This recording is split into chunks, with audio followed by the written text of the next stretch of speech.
박수 부탁합니다. 우리 김범률 전사님 나오셔서 성경 교회 불꽃이라는 제목으로 말씀 전해 주시겠습니다.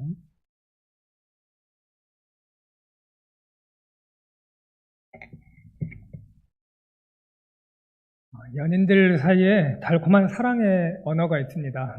어제보다 오늘, 오늘보다 내일 더 당신을 사랑할 거예요 라고 말을 하는 겁니다. 보통 상대방이 너무나도 사랑스러워서 하루도 안 보면 안 되는 연애 초기에 이런 이야기들, 달콤한 언어들을 많이 합니다.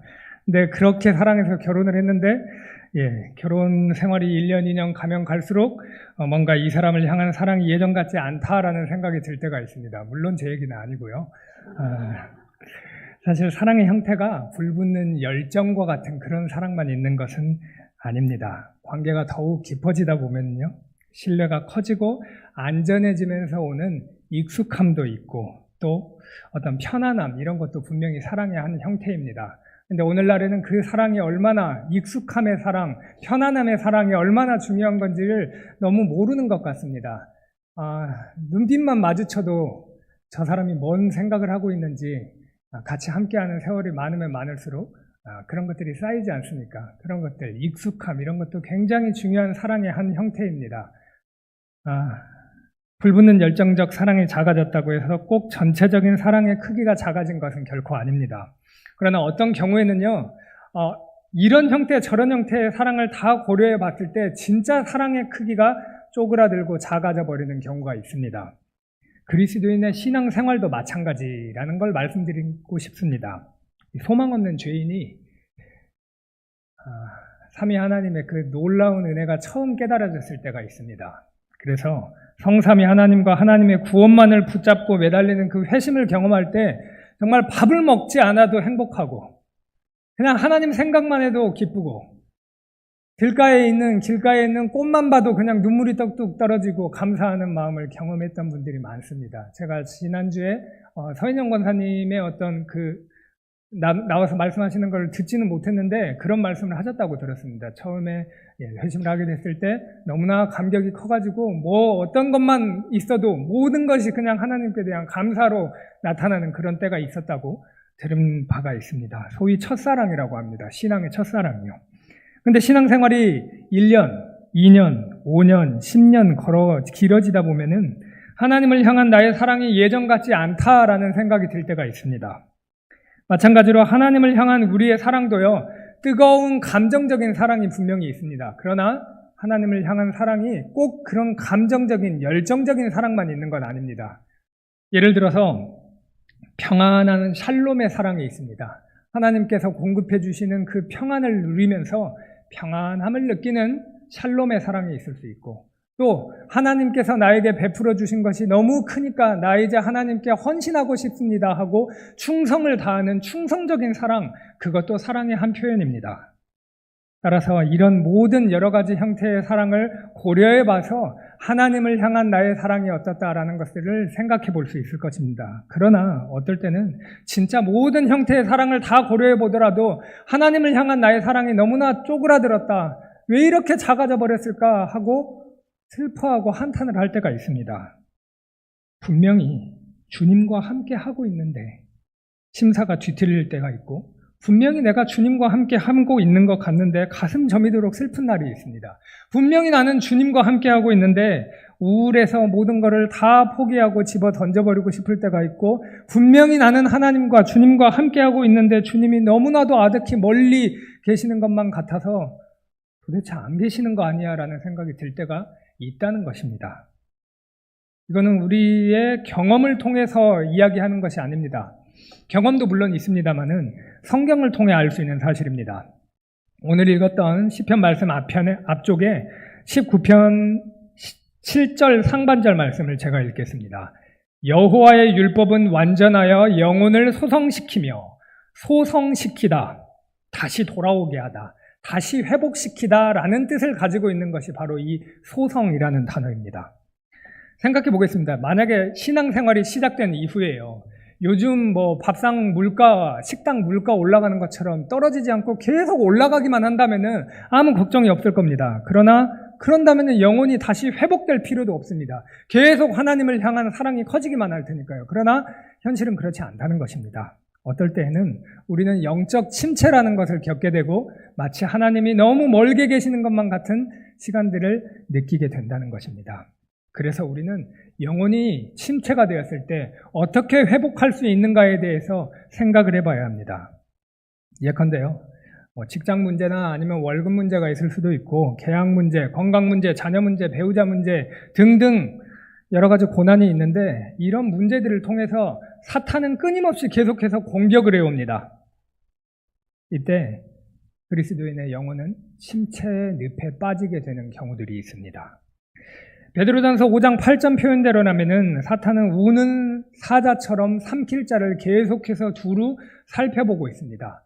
그래서 영적으로 점점 성장하지 못하고 하나님을 향한 사랑이 점점 커져가지 못하게 막고 방해를 하는 일들이 일어난다는 것입니다. 하나님을 향한 사랑의 불씨를 완전히 꺼버리고 불꽃을 꺼버리기 위해서 문 영혼을 찾아 싸돌아다닙니다. 고난을 틈타 영혼을 삼키려고 하는 그 사탄에 맞서가지고 우리는 무엇을 가지고 대항을 할 수 있느냐? 그건 바로 하나님의 말씀. 시편 19편 7절을 제가 읽겠습니다. 여호와의 율법은 완전하여 영혼을 소성시키며 여호와의 율법이 있다라는 것입니다. 여호와의 율법, 그거는 작게는 구약 율법을 얘기하는 것이고 창세기, 출애굽기, 레위기, 민수기, 신명기 5권 모세 5경을 말하는 것입니다. 하지만 넓게는 66권의 성경 전체를 말하는 것이 바로 이 여호와의 율법입니다. 이 여호와의 율법, 성경, 하나님의 말씀이 완전하여 영혼을 소성시킬 수 있다는 것입니다. 사탄의 공격을 막고 대항하여 반격할 수 있게 해주는 최고의 무기라는 것입니다. 그리고 침체된 나의 영혼에 불을 붙이는 불꽃이라는 것입니다. 오늘 말씀의 핵심은요, 교우분들께서 혹여 영적 침체에 빠져 있을지라도 성경이라는 이 성령의 검을 잘 착용해서 사탄 마귀와 잘 싸우고 하나님을 향한 사랑을 잘 키워나가도록 돕는 것이 이 설교의 핵심입니다. 다르게 표현하자면 우리 교우분들의 영혼에 이 말씀의 불꽃을 잘 심어서 하나님을 향한 사랑을 잘 키워나가게 하는 것이 이번 설교의 목표입니다. 이를 위해서 우리가 살펴볼 3가지 소주제가 있습니다. 첫 번째는 성경은 과연 그러면 진짜 믿을 만한 하나님의 말씀인가? 입니다. 두 번째로 성경이 우리에게 가져다주는 유익과 우리 안에서 행하는 능력에 대해서 살펴볼 것이고 마지막으로 우리의 내면을 말씀의 불꽃으로 채우는 일을 함께 잘 하자는 적용과 권면의 말씀을 드리려고 합니다. 첫 번째로 성경은 과연 신뢰할 만한가? 라는 주제입니다. 성경에서 가장 많이 사용된 단어가 뭘까요? 가장 많이 여호와라는 여호와 하나님의 이름 여호와가 7324회로 가장 많이 사용이 됐습니다. 두 번째로 많이 사용된 단어는 하나님, 신적 존재를 말하는 이 하나님이라는 단어가 두 번째로 많이 사용돼서 3882회에 사용됐습니다. 세 번째로 많이 사용된 단어는 말하다라는 동사입니다. 말하다. 물론 이 말하다의 주어는 굉장히 다양할 것입니다. 그러나 하나님께서 말씀하신 것, 그리고 하나님께서 선지자나 아니면 사도나 세운 사람들을 통해서 말씀하신 것을 다 포함했을 때 하나님께서 말씀하셨다라는 것이 가장 많이 쓰였습니다. 이것을 종합해서 합치면 이겁니다. 성경이 가장 강력하게 주장하는 바 여호와 하나님께서 말씀하십니다 라는 내용이라는 것입니다. 그래서 성경은 하나님의 말씀이다라는 것을 우리는 알 수 있습니다. 그 외에도 우리는 디모데후서 3장 16절이나 베드로후서 1장 21절 등등 다양한 성경 구절을 통해서 구약 성경이 하나님의 말씀이고 신약 성경도 하나님의 말씀이라는 것을 확신할 수 있습니다. 우리는 보통 믿을 만한 사람이 어떤 말을 하면은 그 사람 말이라면 신뢰할 만하다라고 이렇게 생각을 합니다. 하물며 모든 부분에서 완벽하고 완전하신 하나님께서 성경 말씀을 통해서 이것이 하나님의 말씀이다라고 선포를 하시고 있기 때문에 그 누구도 의심할 바 없이 성경은 하나님의 말씀이다라고 우리는 믿고 의지하고 따르고 배우고 우리 가슴속에 새길 수가 있는 것입니다. 그런데 성경이 하나님의 말씀이라는 사실은 사람들이 보편적으로 가장 신뢰하는 과학적인 방법으로는 증명할 수가 없는 것입니다. 하나님께서는 사실 과학 법칙도 만드셨고 과학 법칙을 뛰어넘는 기적도 행하실 수 있는 초월적인 존재이십니다. 그래서 성경이 하나님의 말씀이라는 것은 초월적인 믿음을 통해서 알 수 있는 거지 과학 같은 것 따위로 증명을 할 수 있는 것은 아닙니다. 성령 하나님께서 임재하시는 역사가 일어나면은 성령님께서 말씀 읽는 사람의 영혼에 믿음을 불어넣어 주시고 성령 하나님께서 하나님의 말씀을 밝히 비춰주시는 일이 일어나면 비로소 성경이 하나님의 말씀이 맞습니다라고 고백할 수 있는 놀라운 역사가 일어납니다. 이러한 과정을 세상 사람들은요, 보통 세뇌라고 표현하는 것을 굉장히 많이 들었습니다. 야, 너 세뇌당했어. 누구의 말에 세뇌당했어? 성경 말씀에 세뇌당했어. 라는 세뇌라는 표현을 많이 씁니다. 저는 그 표현을 굳이 거부하지 않겠습니다. 왜냐하면 세뇌는 문자 그대로 뇌를 씻는다는 것인데 하나님 말씀을 읽을 때 성령님께서 그 사람의 뇌를 진리 하나님의 말씀 가지고 씻어주시는 겁니다. 그래서 그 머리가 진리로 가득 차게 되는 것, 내면을 생명수로 씻어주시는 그 세뇌가 정말로 일어나는 것입니다. 가장 경건한 세뇌, 천지를 창조하시고 또 천지를 주관하시는 분께서 타락하여 소망 없는 비참한 죄인에게 지성과 정서와 의지를 모두 다 하나님의 말씀으로 세뇌시켜 주시는 놀라운 일, 세뇌라고 해도 저 이상할 게 하나도 없을 것 같습니다. 가장 놀랍고 가장 거룩하고 가장 위대한 것으로 씻기는 일, 그게 바로 믿음, 성경을 믿게 되는 일입니다. 이것보다 더 큰 영광이 어디 있겠습니까? 이게 성경이 믿어지는 건 너무나도 놀라운 일입니다. 길가에 가는 사람에게 성경 말씀을 이야기하면서 동정녀 마리아에게서 나신 예수 그리스도, 부활하신 예수 그리스도에 대해서 이야기를 하면은 그 과학적으로 말도 안 되는 일이라고 콧방귀를 낍니다. 그러나 믿음이 있는 사람, 성령 하나님께서 믿음을 심어주신 사람만이 그것이 진실이고 그리고 예수 그리스도를 따라 부활을 입을 수 있는 놀라운 영광을 나도 입을 수 있다라는 것을 고백할 수 있습니다. 이건 정말 하나님께서 선택해 주신 백성에게만 일어나는 감사하고 놀라운 일입니다. 다른 책들과 차원이 다릅니다. 성경은 신앙과 관계없이요, 누구나 다 이해할 수 있는 팩트도 하나 있습니다. 뭐냐면 유사이래예요. 성경책보다 더 많이 만들어지고 더 많이 팔린 책이 없습니다. 그 어떤 책도 성경보다 많이 만들어지지 않았어요. 만약에 성경이 지금 갑자기요 만들어질 수 없는 암울한 상황에 놓이게 된 겁니다. 그래서 2등으로 만들어진 책이 지금까지의 속도로 계속 만들어진다고 해도요, 성경이 만들어진 그 많은 양을 언제 따라갈 수 없을 정도로 성경은 많이 만들어지고 많이 복사되고 많은 사람에게 퍼져서 많은 사람들의 삶에 영향을 미쳤습니다. 성경은 신의 말을 잘 듣고 신에게 잘 보여야 보상을 받아낼 수 있다는 다른 종교의 책과는 완전히 다릅니다.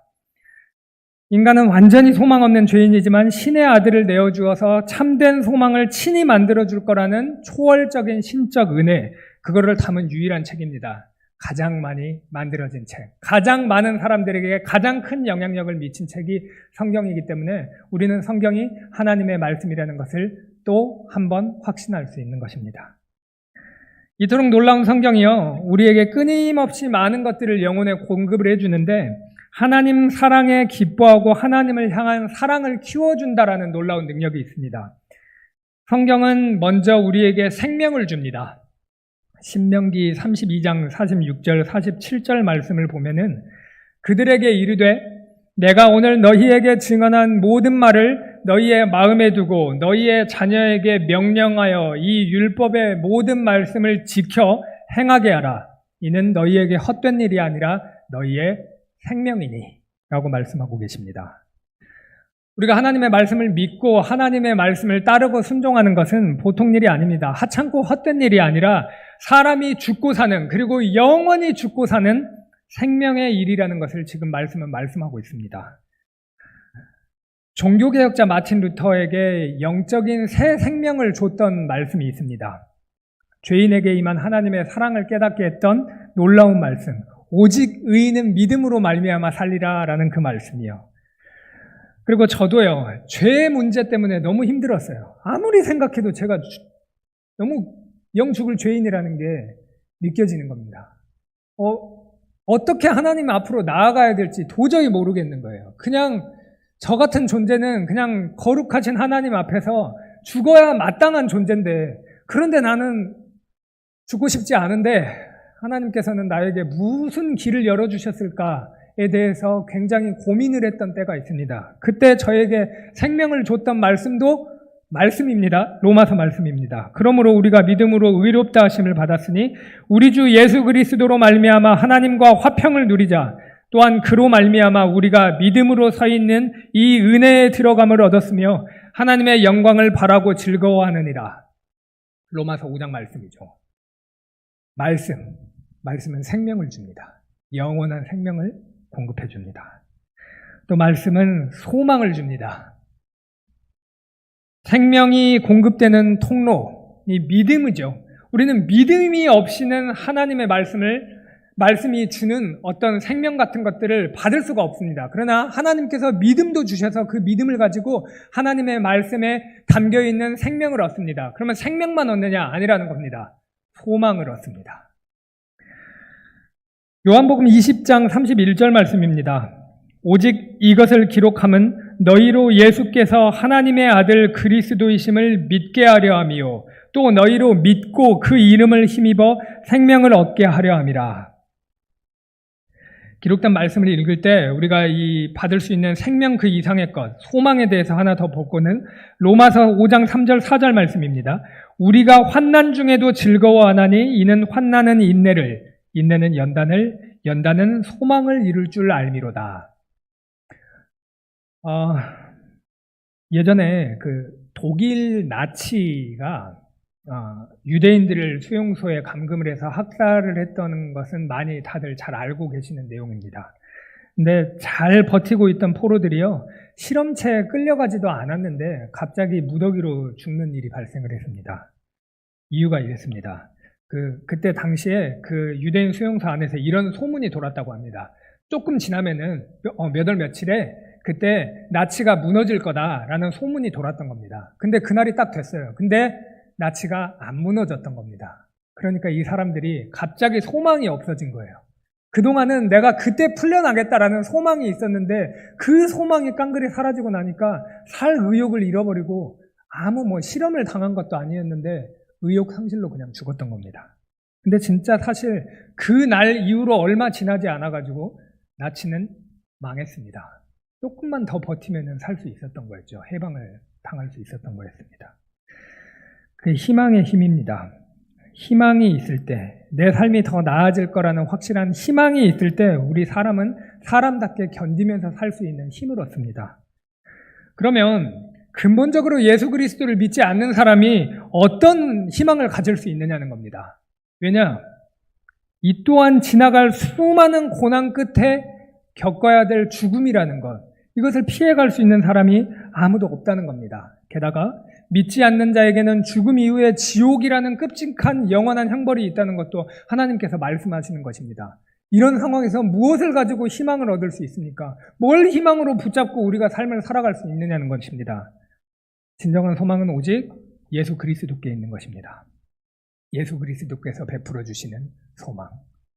죄인 되신 모든 형벌을 십자가에서 대신 다 짊어지시고 그 죄인에게, 믿는 자에게 예수 그리스도의 의로움을 입혀주셔서 모든 심판 가운데에서 너는 하나님의 자녀다라고 심판이 아닌 구원의 메시지를 듣고 눈물 닦아주시는 예수 그리스도께로 가서 영원한 행복의 그 하나님 나라로 갈 수 있는 것, 이게 진정한 유일한 희망인 것이죠. 이 희망을 우리가 붙잡고 있을 때 세상을 살아갈 때도 다른 능력으로 살아갈 수 있습니다. 내가 좀 손해를 보더라도 그리스도인답게 살 수 있는 힘을 얻고 희망을 붙잡으면서 살아갈 수 있다는 것입니다. 최후의 날에 얻게 될 영광의 면류관, 참 위로를 주실 예수 그리스도를 희망하며 살 때 우리는 소망을 갖고 힘차게 살아갈 수 있습니다. 또 하나님의 말씀은 그리스도인을 자유롭게 합니다. 요한복음 8장 32절 말씀을 보면 진리를 알지니 진리가 너희를 자유롭게 하리라 라고 합니다. 자유, 사람에게 편한 일이 있어요. 시기, 질투, 게으름, 음란, 불평, 불만, 짜증, 분노, 탐심 이런 거 하실 때 혹시 엄청 노력해야 겨우 하시는 분이 계신가요? 아니죠. 별로 노력하지 않아도 가만히 있어도 이런 일은 너무나도 하기 쉽습니다. 이런 일 하는 건 너무 자유로워요. 그런데 반대로요. 인내, 사랑, 칭찬, 희생, 기쁨, 만족 이런 게 아주 자유로운 분이 계신가요? 막 자유롭지가 않습니다. 그게 죄성입니다. 그러나 하나님의 말씀은 이러한 것들을 더욱더 선한 것들을 자유롭게 할 수 있는 힘을 주십니다. 왜냐? 예수 그리스도께서 이루신 것들이 나에게 가짜가 아니라 진짜니까요. 하나님의 말씀은 우둔한 자에게 지혜도 주십니다. 시편 19편 7절 말씀입니다. 여호와의 율법은 완전하여 영혼을 소성시키며 여호와의 증거는 확실하여 우둔한 자를 지혜롭게 하며. 하나님의 말씀 지혜도 주십니다. 성경이요, 우리가 지금 겪고 있는 모든 문제에 대한 직접적인 답을 주지는 않습니다. 하나하나 다 주나요? 그렇지는 않습니다. 그러나 성경에서는 중요한 원리들을 말씀하고 있습니다. 은혜나 공평과 공정과 거룩과 사랑과 자비와 같은 원리들을 가르쳐 주십니다. 그러면 그 원리를요, 내 삶에 잘 적용하는 사람을 우리는 지혜로운 사람이다 라고 말을 합니다. 성경을 날마다 깊이 읽다 보면은 이 지혜가 생깁니다. 어떻게 하면은 지금 내가 마주하고 있는 이 상황 속에서 하나님께서 기뻐하실까? 하나님께서 기뻐하시는 결정과 선택은 무엇일까를 잘 찾아낼 수 있는 지혜가 생깁니다. 말씀만이 가능합니다.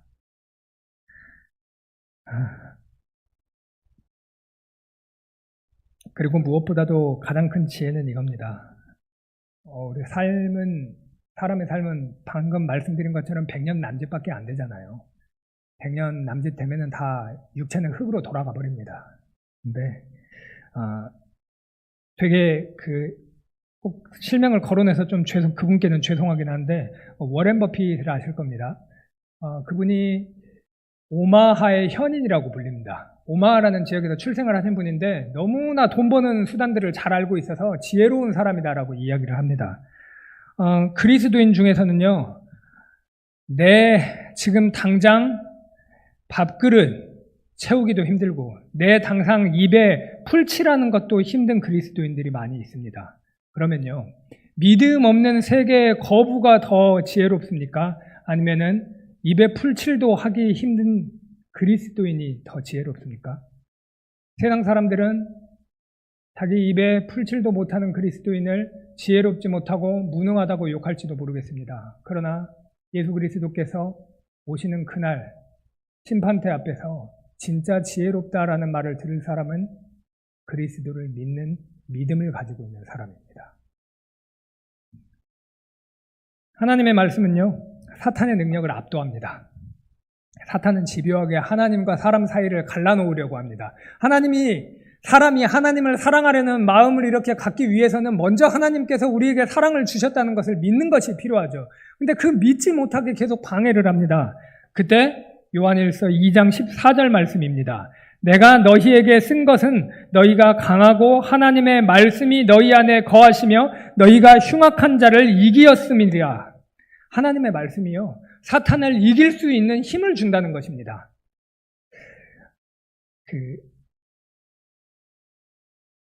믿음에 있어서 놀라운 일들을 했던 하나님께 정말 굉장히 많은 은혜를 받아서 놀라운 사역들을 감당했던 목사님들, 선교사님들을 보면 공통점이 다 있습니다. 뭐냐면 말씀의 사람들이었습니다. 허드슨 테일러 아십니까?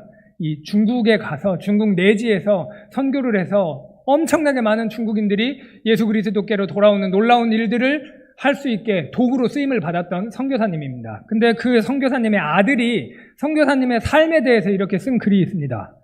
마침내 모두가 잠이 들고 조용해지면 아버지가 계신 쪽에서 성냥 긋는 소리가 들려오고 촛불이 흔들리는 것이 보였다. 아버지는 아무리 피곤한 밤에도 2권으로 된 조그마한 성경을 손에서 놓지 않으셨다.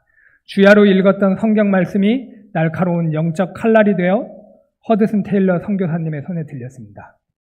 그래서 어떠한 시련 가운데에서도 하나님의 말씀을 담대하게 전할 수 있었고 수많은 중국 사람들이 예수 그리스도를 믿는 놀라운 역사가 일어났습니다. 말씀을 통해서 일어났습니다. 하나님의 말씀이 살아있는 능력입니다. 그래서 많은 사람들이 성령에 붙들려서 이렇게 기록했습니다. 여호와의 교훈은 정직하여 마음을 기쁘게 하고 내가 주의 법을 어찌 그리 사랑하는지요. 내가 그것을 종일 작은 소리로 읊조리나이다. 내가 주의 말씀을 얻어먹었사오니 주의 말씀은 내게 기쁨과 내 마음의 즐거움이오나 오직 여호와의 율법을 즐거워하여 그의 율법을 주야로 묵상하는도다. 이런 말씀들을 많이 들으셨을 겁니다. 말씀이 송이꿀보다 더 달다라는 경험. 그 경험을 한번 물론 해보신 분들도 계실 거고 아직 해보지 않은 분들이라면 오늘 이 말씀을 통해서 말씀이 송이꿀보다 더 달아지는 경험을 하시기를 바랍니다. 검을 사용하려면요, 이 성경은 검입니다. 성령의 검. 사탄 마귀와 대결할 때 싸울 수 있는, 대항할 수 있는 검입니다. 그러려면 일단 검을 지녀야 됩니다. 어려운 때에 말씀의 검을 힘차게 우리가 휘두르기 위해서는 평소에 준비가 되어 있어야 됩니다. 훈련이 안 된 병사가 가가지고 총을 어떻게 쏠 수 있겠습니까? 평소에 잘 훈련이 돼 있는 병사만이 진짜 전쟁이 일어났을 때 총을 쏠 수 있는 것처럼 우리는 영적 전쟁에 있는 한 명 한 명의 군사로서 말씀을 어떻게 잘 휘두를 수 있는지 준비가 되어야 합니다. 그래서 평소에 하나님의 말씀을 읽고 설교 말씀을 듣고 설교 말씀을 가지고 구역 모임에서 나누시고 또 성경반 교리반 또 말씀드리네요. 이런 기회들이 있을 때 하나님의 말씀을 듣고 준비가 되는 것입니다. 그때 나의 사탄 마귀 어떤 영적 싸움이 있을 때요, 내가 그 공격에 굴하는 것이 아니고 하나님의 말씀 붙잡고 나도 담대하게 공격하며 싸울 수가 있는 것입니다. 마지막으로 예화 하나를 드리려고 합니다. 이 조지 뮬러라는 분 아시나요? 기도의 용사, 기도의 거장이라고 불리는 분입니다. 조지 뮬러. 5만 번 기도 응답받은 기도 용사로 잘 알려주신 분인데 기도에 관한 예화 사용할 때는 이 조지 뮬러 예화를 꼭 사용을 합니다. 근데 이 기도의 거장이 자서전에 기록한 글은요, 우리에게 신선한 사실을 알려줍니다. 좀 긴데요, 그대로 쭉 한번 읽겠습니다. 지난 10년 동안에 아침에 옷을 갈아입은 후 기도하는 게 내 습관이었다. 근데 이제야 나는 내가 했어야 할 가장 중요한 일은 하나님의 말씀을 읽고 그것을 묵상하는 것임을 알았다. 말씀으로 내 마음이 위로와 격려를 받고 경고와 질책을 들으며 훈계를 받을 수 있기 때문이다. 또 말씀을 묵상할 때 내 마음은 주님과 체험적인 교제를 나눌 수 있다. 그래서 이제 나는 아침 일찍 신약 성경을 처음부터 묵상하기 시작했다. 공적인 말씀 사역이나 설교할 거리를 찾기 위해서가 아니라 내 영혼의 양식을 얻기 위해 묵상했다. 그 결과는 거의 늘 한결같았다. 몇 분 안에 내 영혼은 고백, 감사, 참회 혹은 간구에 이르게 되었다. 즉 나는 기도하지 않고 말씀 묵상에 몰두했을 뿐인데 그 묵상이 거의 즉시 기도로 변한 것이다. 나의 이전 습관과 현재 습관의 다른 점은 이렇다. 이전에 일어나면 가능한 빨리 기도부터 시작했다. 그리고 아침 식사 전까지 기도하는데 거의 모든 시간을 보냈다. 무슨 일이든 나는 거의 한결같이 기도로 시작했다. 그 결과는 어떠했는가? 내 영혼이 위로와 격려를 얻고 마음이 겸손해지기를 의식하기까지 무릎을 꿇고 15분, 30분, 때로는 1시간 동안 기도하고는 했다. 그리고 처음 10분, 15분, 심지어 30분 정도는 마음을 잡지 못해서 많이 고생한 후에야 진짜 기도에 들어가기 시작한 적도 많았다. 이제 이렇게 고생하는 일은 없다. 내 마음이 진리로 양육을 받고 하나님과의 체험적인 관계를 누리기에 나는 주님의 고귀한 말씀으로 내 앞에 두신 것들에 관해 내 아버지께 그리고 예수님께 이야기한다. 기도의 귀감인 이 조지 뮬러가 기도다운 기도를 할 수 있었던 건 성경 묵상이었다. 성경 묵상이 먼저였다라는 것을 지금 말씀을 하고 있는 것입니다. 그런데 성경 말씀을 그냥 듣고요. 아니면은 읽고 그런 것을 묵상이라고는 하지 않습니다. 묵상은 말씀 속에 담긴 하나님의 뜻을 깊이 생각하고 곱씹고 음미하고 나 자신에게 적용하는 그 모든 과정을 성경 말씀 묵상이라고 합니다. 그래서 단순히 문자 텍스트만 그냥 눈으로 쭉 읽거나 혹은 공동체 성경 읽기를 그냥 귀로 듣는 것도 물론 좋습니다. 그러나 틀어놓고 단순히 듣는 것을 우리는 묵상이라고 말은 하지 않습니다. 저는 매일 새벽 기도회가 끝난 후에요. 고요히 성경책을 펼칩니다. 그리고 하나님의 말씀을 읽습니다. 하루에 한 4장에서 5장 정도를 읽습니다. 제가 이렇게 말씀을 드리면 교역자가 왜 4장, 5장밖에 안 읽느냐고 생각하시는 분들이 계실 것 같습니다. 일단 더 읽도록 은혜를 구하면서 분투하겠습니다. 저는 4장, 5장 읽는데 보통 1시간 30분 정도가 걸리는데요. 먼저 말씀 속에 담긴 하나님의 뜻을 생각하면서 작은 목소리로 그 말씀을 읽습니다. 해당 본문 말씀과 관련된 묵상집도 읽고요.